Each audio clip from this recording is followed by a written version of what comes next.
Les 101 Dalmatias est le 17e long métrage des classiques d'animation Disney. Le film sort en 1961, dans un contexte particulièrement délicat pour les studios. À cette époque, Disney vient tout juste de traverser l'un des plus grands échecs de son histoire. 2 ans plus tôt, La Belle au bois dormant sort en salle. Le film est somptueux, ambitieux, d'une richesse artistique exceptionnelle. Mais c'est un désastre commercial et critique. Son coût de production colossal échaude profondément les studios. Et c'est dans ce contexte que les 101 Dalmatias va opérer un virage radical. Un virage qui va signer l'arrêt presque immédiat des contes de fées et des histoires de princesses, au profit de récits beaucoup plus ancrés dans le réel. Pour la première fois, Disney inscrit pleinement l'un de ses films dans une époque définie. Et surtout, il marque le début d'une seconde phase pour les studios d'animation, aussi bien dans les histoires racontées que dans le style graphique présenté. Vous avez été nombreux à voter pour que l'on parle de ce film aujourd'hui. Et c'est une excellente idée car, vous allez voir, il y a beaucoup à dire. On y va!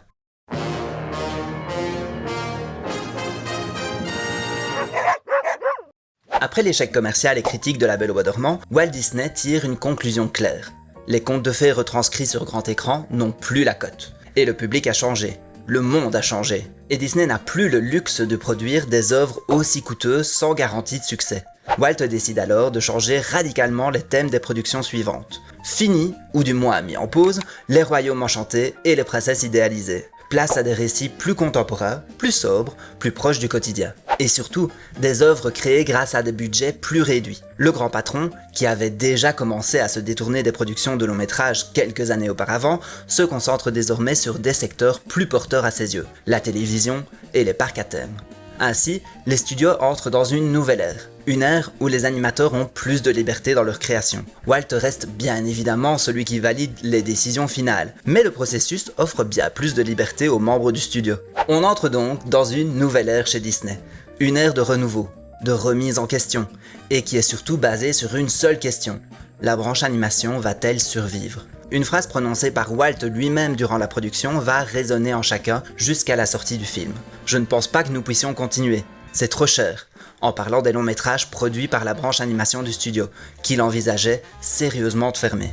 La production de La Belle au bois dormant n'étant même pas achevée, que Walt envisage déjà le prochain long métrage à adapter. C'est le scénariste Charles Brackett qui présente à Walt un roman pour enfants intitulé Les 101 Dalmatias en 1957. L'œuvre est écrite par l'auteure anglaise Dodie Smith et connaît un succès immédiat à sa sortie. Il s'agit d'une œuvre très personnelle, inspirée directement de la vie de l'auteur. À la mort du Dalmatia de son mari, nommé Pongo, le couple adopte 2 chiens qui donneront naissance à une portée de 15 chiots. L'un d'eux semble mort-né, mais le mari de Dodie Smith, Alec, parvient à le ranimer. Après de très longues négociations, Walt parvient à acquérir les droits du roman pour 25 000 $ et décide de le produire dans la foulée. Il demande alors au storyboarder Bill Peet de développer seul l'histoire et écrire par la même occasion un script détaillé. C'est une première dans l'histoire des longs métrages. D'habitude, les productions sont sujettes à de nombreux storyboards réalisés par différents artistes qui construisent ensemble l'histoire et décident des visuels et de la patte graphique à adopter. Mais là, non. Peet s'exécute, mais c'est un artiste, et il n'a jamais appris à écrire un script complet sur une machine à écrire. Il écrit alors le texte d'une traite sur du papier avant de le présenter à Walt. C'est toujours fou, je trouve, de se replonger dans le passé. Aujourd'hui, on essaie de comprendre comment utiliser une IA. À l'époque, le vrai défi, c'était simplement de taper un texte sur une machine à écrire. C'est fou, non? Bref, Walt valide son scénario et commence à enregistrer les voix off, avant même d'avoir un seul visuel clair. L'histoire que le public allait découvrir quelques années plus tard était déjà décidée dans les moindres détails. Attention, l'adaptation est assez fidèle au roman de base, mais les studios Disney prennent néanmoins de nombreuses libertés scénaristiques, ajoutant ou supprimant certains personnages, comme le mari et le chat de l'antagoniste Cruella d'Enfer. Ils fusionnent également la mère biologique des chiots et la mère adoptive pour n'en faire qu'une seule, Perdita. Contrairement à P.L. Travers, l'auteur de Mary Poppins, qui détestera l'adaptation de son œuvre par Disney, Dodie Smith est enchantée par le film. Elle entretiendra même par la suite une profonde amitié avec Walt Disney. Pendant la production, Pete lui envoie de nombreux dessins des personnages. Elle lui répond alors qu'il avait amélioré l'histoire et que les dessins étaient plus réussis que les illustrations de son livre. Ça, c'est quand même une bien belle collaboration. Mais même si tout a l'air de bien se passer au royaume de Mickey, la production va ouvrir la voie, vous allez le voir, à des tensions assez palpables par la suite. Comme on le disait, la réalisation du film est confiée à Bill Peet. Profitant du fait que Walt Disney est moins présent dans la conception des longs métrages, occupé par ses nombreux autres projets, Bill Peet prend quasiment seul les décisions scénaristiques. La production débute en 1958 et s'étale sur près de 3 ans. Plus de 600 personnes travailleront sur le film, une production qui ne peut absolument pas se permettre l'échec. L'avenir des longs métrages repose sur le succès des chiots à l'écran. Si l'œuvre reprend certains procédés techniques établis par les productions précédentes, elle devient surtout le théâtre d'une innovation majeure, l'utilisation de la xérographie. Alors, la xérographie consiste à photocopier directement les dessins sur les cédulos, évitant ainsi le décalcage manuel. Cette technique permet notamment de pallier la difficulté de reproduire les innombrables tâches des Dalmatiens, tout en réduisant considérablement les coûts de production. Un premier test plutôt concluant avait déjà été réalisé dans la production précédente, sur la scène des épines de ronces qui entoure le château du roi Stéphane. Grâce à ce procédé, il devient possible d'animer en continu les 6 469 952 tâches des Dalmatiens. Ce chiffre est horrible à dire, je viens de retourner la scène 3 fois. On parle donc ici d'une réduction de budget de plus de 50%. Même si c'est Ub Iwerks qui a introduit le procédé au studio, c'est bien Ken Anderson, le directeur artistique du studio, qui l'expérimente véritablement et l'applique aux 100 Dalmatiens. C'est cette technique qui donne au film son aspect visuel plus brouillon, plus brut, avec des traits noirs apparents. Les artistes en charge du crayonné deviennent également responsables des aplats de couleurs, ce qui entraîne la suppression de nombreux postes dans les départements d'ancrage et de colorisation. Si cette décision déplaît profondément à Walt Disney, qui voit une partie de son personnel quitter les studios, il devra rapidement reconnaître l'économie monumentale qu'apporte ce nouveau procédé. Lors d'une réunion, il déclare à l'équipe « Vous pouvez faire ce que vous voulez ». Aussitôt dit, aussitôt fait. Les 101 Dalmatiens apportent alors un visuel encore jamais vu dans les studios auparavant. Pour la direction artistique du film, Anderson s'inspire du dessinateur britannique Ronald Searle, qui lui avait conseillé un peu plus tôt d'utiliser un stylo Montblanc et de l'encre de Chine pour les illustrations du film. Le Xerox est alors largement utilisé, et certains estiment même que ce gain de temps permet au réalisateur de se concentrer davantage sur le fond et le caractère des personnages, plutôt que sur la seule prouesse esthétique. Mais vous vous rappelez que je vous avais dit que ça allait donner lieu à des tensions un peu plus tôt? Eh bien on y est. Anderson décide d'appliquer la technique Xerox également au décor pour uniformiser le style du film. Sauf que Disney n'apprécie absolument pas la manœuvre, pensant que le film perdait petit à petit la patte Disney du studio. Il va alors déclarer en fureur pendant une réunion avec l'équipe d'animation, en parlant des prochaines productions, « On ne fera plus jamais ça, Ken ne sera plus jamais directeur artistique. » Bref, l'ambiance n'est pas au beau fixe, au royaume magique. Contrairement au film précédent et paradoxalement au fait que Roger soit musicien, Les 101 Dalmatiens ne comportent qu'un nombre limité de chansons phares. Le film n'est clairement pas une comédie musicale. Pour malgré tout ajouter une petite note musicale au film, le studio utilise une astuce théâtrale vieille comme le monde, un changement mineur dans le développement des personnages. Roger devient alors un compositeur fauché qui va écrire son premier tube, Cruella d'Enfer. Now every night I almost go insane. I hear those witches chanting in my brain. La chanson est d'abord déclinée en 3 versions avant d'être réarrangée en style blues en seulement 45 minutes avant sa présentation finale au grand patron. J'adore quand il y a des petites anecdotes de changement de dernière minute comme ça, c'est souvent ce qui donne des trucs mémorables, vous ne trouvez pas? S'ajoute la chanson des Canyon Crunchies et la chanson de conclusion du film, La Maison du Bonheur. Venez, venez vite, ce sera la maison du rêve. Mel Levon, en charge de la musique, avait également composé une chanson pour Horace et Jasper, ainsi qu'une marche militaire destinée au colonel pour ramener les chiots à Londres. Mais ces partitions seront abandonnées lors de la phase finale. D'ailleurs, les célèbres frères Sherman étaient aussi de la partie, puisqu'ils avaient composé une chanson titre, Les 101 Dalmatiens, sauf qu'elle ne sera pas ajoutée au film, puisqu'elle sera finie bien trop tard. 101 little tails are dancing. 101 pairs of eyes are glancing. Par contre, elle sera incorporée à certaines sorties de vinyle de l'époque. Le film présente une galerie de personnages humains et animaux hauts en couleur, qui parviennent tous à s'imposer à l'écran. Après avoir poussé le réalisme à son paroxysme dans La Belle au bois dormant, Disney opte ici pour une approche plus caricaturale et cartoonesque. Comme pour les précédentes productions, des scènes sont tournées avec de vrais acteurs, afin d'aider les animateurs. En tête de liste se trouve Cruella d'Enfer. principal antagoniste du film, animé par Mark Davis, connu notamment pour Cendrillon, Aurore, Maléfique ou La Fée Clochette. L'animateur affirme qu'il s'est inspiré en partie de Bette Davis, Rosalie Russell et Tallulah Bankhead. Cruella n'est pas une sorcière, c'est une humaine, malveillante, colérique et profondément égoïste. C'est précisément ce qui la rend terrifiante. C'est une personne que vous et moi pourrions croiser n'importe où.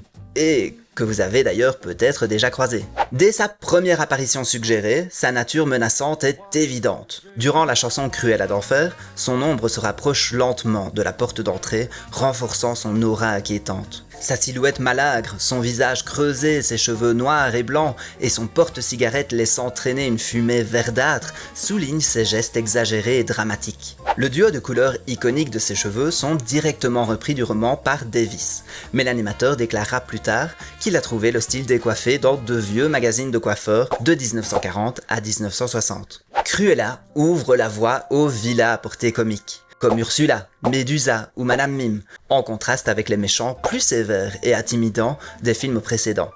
Elle est accompagnée d'Horace et Jasper, deux comparses maladroits qui, malgré leur rôle de faire valoir, parviennent à exister pleinement à l'écran. Comme pour les productions précédentes, les studios feront appel à des acteurs pour interpréter les scènes et les aider à les dessiner. C'est Mary Wickes qui interprète Cruella sur le plateau et une actrice que vous connaissez déjà très bien qui interprète d'ailleurs Anita. Et oui, il ne s'agit de nulle autre que Helen Stanley, qui avait déjà interprété Cendrillon et Aurore auparavant. Les autres personnages humains principaux sont Roger, Anita et la gouvernante Nanny Cook. Roger Radcliffe est un musicien en quête de reconnaissance qui trouvera la gloire grâce à sa chanson sur Cruella. Anita, ancienne camarade de classe de Cruella, incarne une intelligence douce et une élégance discrète. Ils sont tous deux animés par Milt Kahl, déjà connu pour Le Prince de Blanche-Neige ou encore Pinocchio. Je vous le disais plus tôt, Milt Kahl s'inspire de Helen Stanley pour développer le personnage d'Anita. Sauf que le résultat ne convainc pas. Anita apparaît trop comme une femme au foyer classique parfaite. Il va alors retravailler ses dessins et s'inspirer davantage de l'actrice britannique Lisa Davis, choisie pour interpréter le personnage en version originale. Le couple est conçu selon l'expression « tel chien, tel maître », partageant les traits de caractère de leur alter ego canin, Pongo et Perdita. C'est d'ailleurs très flagrant dans la scène du mariage des deux protagonistes qui partagent la cérémonie avec l'union de leurs canidés. Cette scène a d'ailleurs été sujet à débat.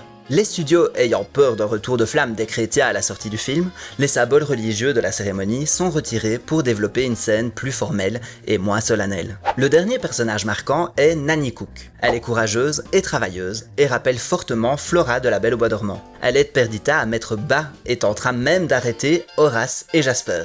Les recherches préliminaires du personnage sont réalisées par Bill Pitt et Tom Oreb, mais c'est bien Milt Kahl, encore une fois, qui donnera à Nanny son look définitif. Comme dans La Belle et le Clochard ou Les Aristochats, les animaux sont le cœur narratif du film. Les réalisateurs décident de délibérément donner des voix plus graves aux chiens pour qu'ils aient plus d'impact à l'écran que les personnages humains. Pongo est le véritable héros et narrateur. Il est animé par Milt Kahl, Holly Johnson et Frank Thomas. Il est anthropomorphisé à tel point qu'il paraît parfois plus humain que son maître. C'est lui qui provoque la rencontre entre Roger et Anita, et c'est d'ailleurs lui qui mène le scénario de la première partie du film entièrement. A contrario, Perdita, plus émotive, exprime un large panel d'émotions. C'est elle qui porte le ressort émotionnel du film. Parmi les 99 chiots, seuls 7 possèdent une personnalité réellement développée. Rolly, Patch, Penny, Lucky, Freckles, Pepper et Rover. Rolly est connu pour son appétit insatiable, tandis que Patch, fasciné par la télévision, deviendra le héros de la suite, produite un peu plus tard. Petite anecdote amusante, lors de la scène de l'aboiement du soir, on aperçoit Peg, Bull, Lady et le clochard. Du film évidemment, La Belle et le Clochard. À sa sortie, Les Saints Dalmatiens est un succès immédiat, avec un budget de production bien inférieur au long métrage précédent. Les studios recommencent enfin à faire recettes. Le film est le premier long métrage d'animation à dépasser les 10 millions de recettes à sa sortie initiale. Mais le véritable miracle, c'est qu'il réussit à lui seul à sortir la branche animation de la crise dans laquelle elle se trouve. Le studio est sauvé, et peut envisager le futur des longs métrages sereinement, même s'il n'arrive pas à raviver l'intérêt de Walt pour les productions d'animation. Les critiques sont, pour la majorité, très positives. Certains vont même jusqu'à qualifier ses retours de presse comme les meilleurs depuis Pinocchio. Le film est alors décrit comme un véritable renouveau Disney, une œuvre plus spirituelle, moins arrogante visuellement, portée par une simplicité à la fois visuelle et scénaristique. Disney vient de prouver qu'il est possible de faire moins, mais mieux. Malgré son succès, le film suscite des avis mitigés. Certains saluent les messages discrets du film, comme une timide campagne anti-tabac à travers les fumées verdâtres de Cruella, ou un message anticapitaliste, puisque la richesse de Roger sert avant tout à nourrir les chiens. D'autres critiquent un sexisme supposé, reprochant au personnage féminin de n'exister qu'à travers les chiots, tandis que Cruella, seule femme indépendante du film, est présentée comme cruelle et folle. Mais bon, que serait un bon Disney sans un peu de controverse? Les Sœurs Dalmatia ouvrent véritablement la porte à une période faste pour les studios Disney. Les années 60 seront couronnées de succès avant un lent déclin. C'est également l'avant-dernière production supervisée par Walt Disney de son vivant. Le film permet au studio de proposer une œuvre radicalement différente, encore jamais vue dans la filmographie Disney. Ironiquement, Walt Disney, absent durant la production, demandera à ses équipes de ne plus jamais refaire ce genre d'expérience. Ah, et pour la dispute entre Anderson et Disney, n'ayez crainte. Anderson visitera Walt quelques semaines avant son décès. C'est un Walt déjà affaibli qui recevra Anderson et qui lui dira timidement « Tu sais ce que tu as fait dans les Dalmatiens ?» accompagné d'un regard porteur de sens. Anderson dira plus tard qu'il savait que Walt l'avait pardonné, et qu'au-delà de ça, il pensait certainement que ce qu'il avait fait sur le film n'était au final pas si mal que ça. Le film connaîtra de nombreuses ressorties, adaptations et réinterprétations, notamment en 1996 avec Glenn Close et en 2021 avec Emma Stone. Dites-moi si vous aimeriez qu'on en parle à l'avenir. Les Sœurs Dalmatia n'est peut-être pas le plus beau film de Disney, mais il est sans doute l'un des plus importants. Merci pour votre attention, j'espère que la vidéo vous a plu. Dites-moi en commentaire si Les Sœurs Dalmatia fait partie de vos films préférés. Pour ceux qui avaient voté pour un autre film, rassurez-vous, ils arrivent également. Je trouve ça sympa de vous faire voter. Dites-moi en commentaire quels autres films vont participer au prochain sondage. Si vous avez apprécié la vidéo, n'oubliez pas le like, le partage et surtout de vous abonner. Petite parenthèse, je publie juste avant mon anniversaire, le 28. Je dis ça, je dis rien. Je n'en reviens pas que je publiais ma toute première vidéo il y a seulement 2 mois et qu'on est déjà presque 700 sur cette chaîne. Je lis chacun de vos commentaires et je ne vous remercierai jamais assez pour tous vos retours hyper bienveillants et constructifs. Les quelques-uns qui sont là à chaque sortie de vidéo, je vous vois. Merci 1000 fois. J'espère que vous avez passé de très belles fêtes. Je vous souhaite d'avance une merveilleuse année à vous et à vos proches. Que 2026 vous apporte la santé, la prospérité, la joie et le succès. Et d'ailleurs, en parlant de succès, n'oubliez jamais que derrière chacun d'entre eux se cachent évidemment des personnes qui n'ont jamais cessé de croire en leurs rêves. À l'année prochaine les amis, merci pour tout.